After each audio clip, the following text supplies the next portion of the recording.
PKMMA number 3 is live. If you haven't checked out the first 2 episodes, I highly recommend you do that. They were some entertaining fights, but tonight's card is stacked, and in the main event we have Max Holloway taking on Ilia Topuria for the featherweight title. But before we get to that, we have a stacked card, some real fights that are taking place, as well as some My Creative Freedom. Movsar Evloev taking on Aljamain Sterling, Sergey Pavlovich taking on Jairzinho Rozenstruik. I think that's a banger heavyweight fight to make. Alexander Rakic not fighting Magomed Ankalaev because that makes no sense. He's fighting Nikita Krylov in his comeback fight. Justin Gaethje versus Dustin Poirier in their trilogy. There's a chance Poirier retires after. We'll have to see how it plays out. And of course, Ilia versus Max for the title. We open the main card with Movsar Evloev taking on Aljamain Sterling. This is a big-time featherweight bout. The winner of this is going to get a title elimination bout against maybe someone like Diego Lopez, who we saw beat Brian Ortega in my last event. And this fight is going to be really interesting. This is taking place in real life, and in this game, we are seeing a lot of grappling, which I do expect to happen in real life. Evloev getting the better of Aljo right now with some ground and pound. There was also a good amount of stand-up in this fight, which is pretty interesting. I think Aljo probably has the edge in real life as he catches him with a big elbow, and in this game, it kind of translated the same way. Evloev was definitely getting the better in the exchanges of wrestling, though, which was interesting. You got to be careful with Aljo, though, because he does have a nasty submission game. But right here, he lands that big spinning back fist, kind of staggers Evloev, but he does recover well. Lands a nice push kick to the body, goes for another takedown, and Aljo kept pulling guillotine like he was Dustin Poirier. And just like Dustin Poirier, they were proven to be unsuccessful. Sorry, Poirier, I love you. Actually, Poirier's fighting in this card later tonight. That's exciting. We see Aljo stuff that takedown at the end of round 2, and after 2 rounds, this has been a really close fight. It's debatably 1-1, maybe 2-0 to Movsar. So either way, you got to push in this last round. You can't leave it to the judges without them having a clear-cut winner. And we see Evloev get a takedown 30 seconds into the round, really trying to push that pace. He laid on him for about 2 minutes before they got back to their feet. Landed some good exchanges here. Aljo ended up going for a takedown, but Movsar does not let that happen, and he tries to take him down himself and slams him to the ground. Big takedowns like that are going to look really good to the judges. We see a beautiful chain of wrestling here as Evloev reversed Aljo's reversal. It was pretty satisfying to watch that. Good ground and pound there. We even see a submission attempt late in the third that got reversed, and at the end of the third round here, they're on their feet. Evloev goes for a takedown, and he slams him down at the buzzer. And in my opinion, I think that secured him the win. We see Aljo's big elbow he landed. We see a lot of cool highlights from this, the ground and pound. The big power takedowns he also landed, and in my opinion, I do think he secured the decision. We hear it. It's a 29-28 unanimous decision win for Movsar Evloev. That's a huge win, and honestly, I think we have to book the rematch between him and Diego Lopez in this universe mode. Winner's going to get a title shot against the winner of tonight's main event, actually, between Ilia Topuria and Max Holloway. And here's a look at the updated rankings. I do have Evloev at number 3 as he's beat Lopez in the past. I think it just makes sense to move him up naturally. Aljo remained at number 9. He didn't drop for that loss. And Brian Ortega, of course, who lost to Diego Lopez, is red because he moved down a couple spots. He's now number 5. Yeah, there's a lot of exciting fights to make in the featherweight division. Now we're seeing Sergey Pavlovich versus Jairzinho Rozenstruik. Pavlovich is on a losing streak. Rozenstruik is on a winning streak. And in the rankings, I feel like this fight just makes sense. Pavlovich, obviously, as we can see here, way more powerful, but Rozenstruik's really technical, also has some power of his own, and here in the first round, we see them kind of going back and forth.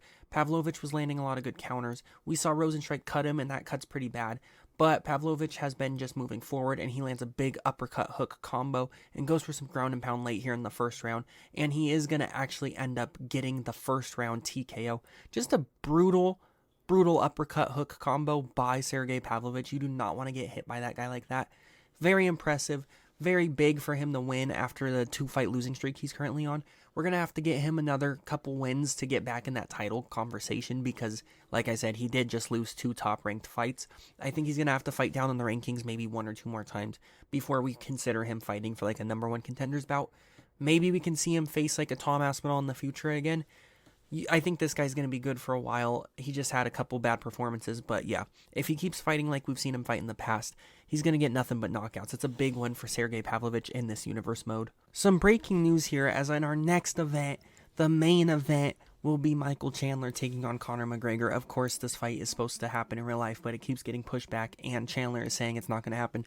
But in my universe, it's happening in our next event next week. That's a big fight. As is this in the light heavyweight division. Not on the same extent, but in the rankings probably. Alexander Rakic taking on Nikita Krylov. I think this fight makes a lot of sense. We haven't seen Krylov fight in a while. He looks good every performance. He's been on kind of a heater. I think he's a dark horse in the light heavyweight division. Rakic, obviously, he just came off a loss to Yuri. I know he's fighting Ankalaev in real life, which makes no sense to me. But I think this is a good fight. This is going to give someone a really good shot at climbing up the rankings and potentially facing like a title elimination bout. Rakic was trying to pull guillotine.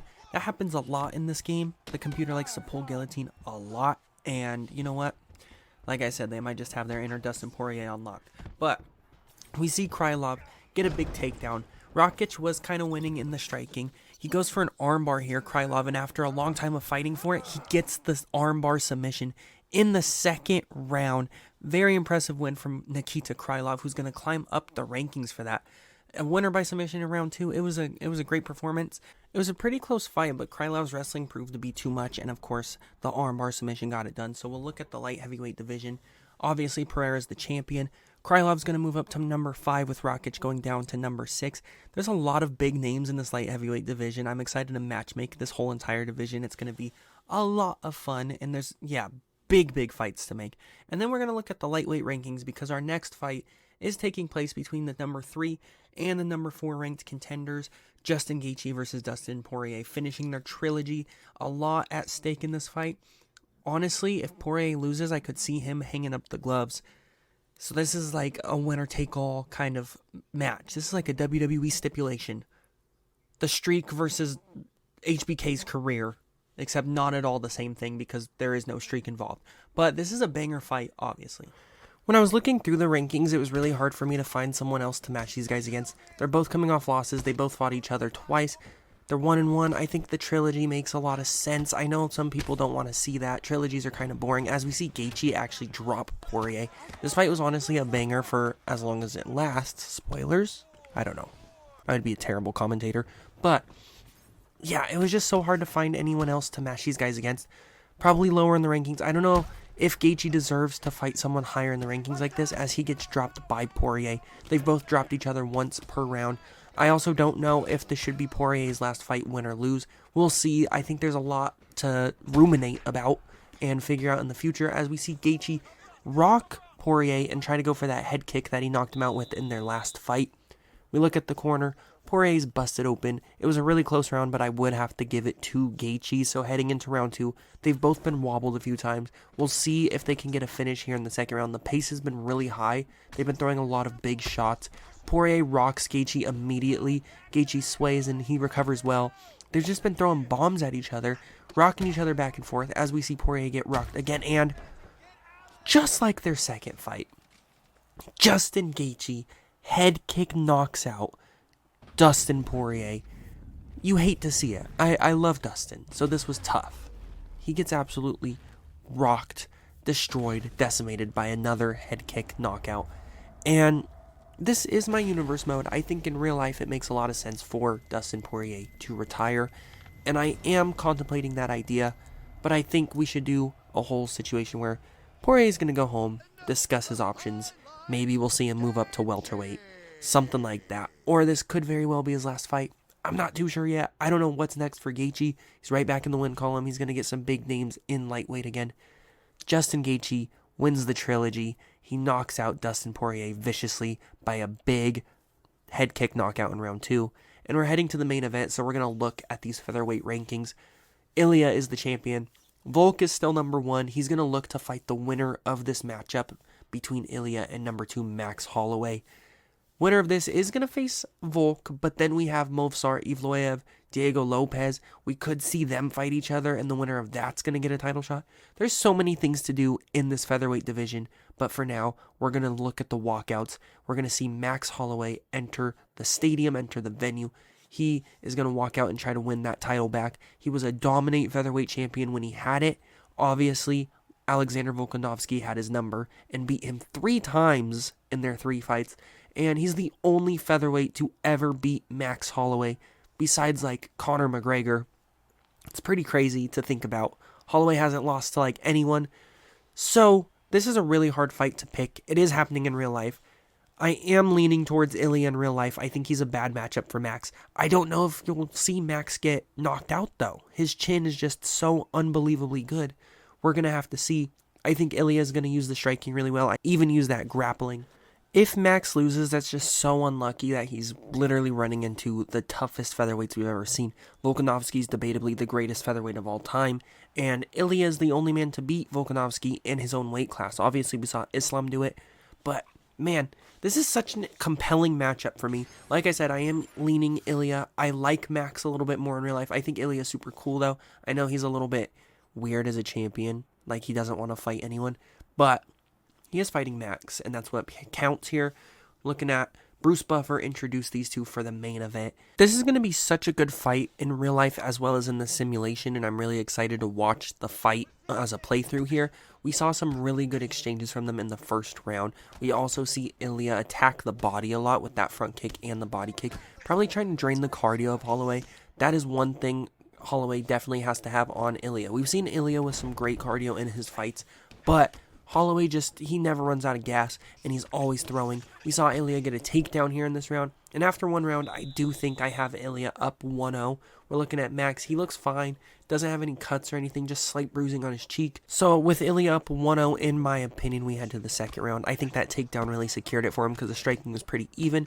We see some good combos by Max here. He's ripping to the body a lot. They're faking a lot. Holloway was picking some really good shots. He was constantly throwing, but again, we see Ilia with a takedown. This round was also insanely close. I think Holloway honestly might have edged this one out on striking.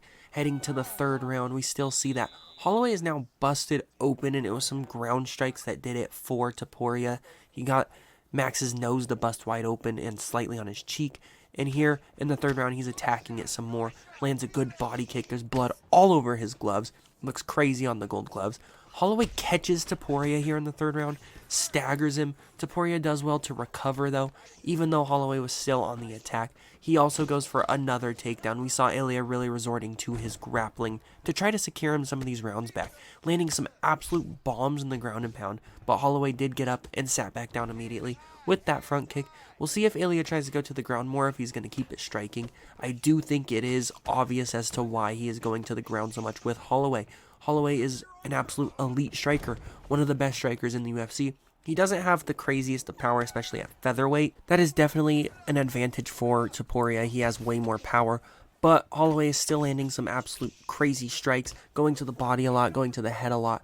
But that is why Topuria is trying to get these rounds back with takedowns. But we do see him stagger Holloway and actually drop Holloway. We see Holloway's chin get tested. He has one of the best chins in the UFC, and Topuria, it was managed to knock him down. He also got another takedown, and he does once more here in the fourth round, really securing a dominant round. This was probably the most dominant round of the fight for Topuria and Holloway so far. Holloway almost gets finished here in the fourth, but he survives. And heading to the fifth round, I think it's pretty safe to say that Holloway is going to need to somehow manage to stop this fight to get the win. I think Topuria is up 3-1 in my opinion. Now, I know I shouldn't judge fights before we see them actually scored because judges are insane. We've seen some crazy things. Topuria continues to catch Holloway. If you thought one spot of the fight was going to go to Holloway, it would be the later championship rounds because of his cardio. We do see them both pretty exhausted here in the fifth round. It's been a very high-paced, high-output striking wrestling match here, with Topuria really dragging Holloway through the trenches with all these takedown attempts, as well as rocking him on the feet. Holloway really wasn't safe during this fight, and with less than a minute left, we see Max kind of go for it. There's 30 seconds left. He's on the back foot, but he's still trying to fight back. Both these men so tired, one shot could finish this fight. Holloway's throwing uppercuts, trying to get out of the way. It's going to come down to the wire here, and with 10 seconds left, Holloway is backing up. He didn't point to the ground and swing. He was too tired for that, and after 5 hard rounds, we go to a decision. The judges score at 49-46, all for your winner in favor of Ilia Topuria, and still champion. It was a competitive fight, don't get me wrong. Just because he won 4-1, it was competitive. Holloway just looked outmatched against Topuria. Really close fight, really good fight. Topuria, who's going to beat this guy? Who's going to beat this guy? I don't know, but what I do know is we got news about Max Holloway. Following this loss, he decides he's going to move up to lightweight. He mentions names like Charles Oliveira, Dan Hooker, Michael Chandler, and Conor McGregor. These would all be banger fights, and I think it's the best move for him. He looked really good at lightweight. He had some knockout power at lightweight. He's going to be highly ranked at lightweight because he did beat Justin Gaethje, who we also just saw win. I think names like Charles Oliveira and Conor McGregor are very interesting to look at. He is still a BMF champion. We could see some bangers in lightweight. As for Ilia Topuria, he welcomes a super fight with names like Sean O'Malley or Islam Makhachev. Of course, O'Malley's still champion in my universe, not in real life, though. Anyways, he plans on defending the title against Volkanovski later this year. He welcomes any new challengers his way, some guys like Diego Lopez, Movsar Evloev. We'll see. There's a lot of options for Ilia Topuria. He's welcoming all challengers, unlike he does in real life. He declines literally everyone. He says he doesn't want to fight anyone. But in my universe, he is looking at so many different options. And who knows, if he defends the title one or two more times, and same thing with someone like O'Malley or Islam, we could see them match up against each other. And those are some really compelling fights. So yeah, that is it for BKMMA number 3.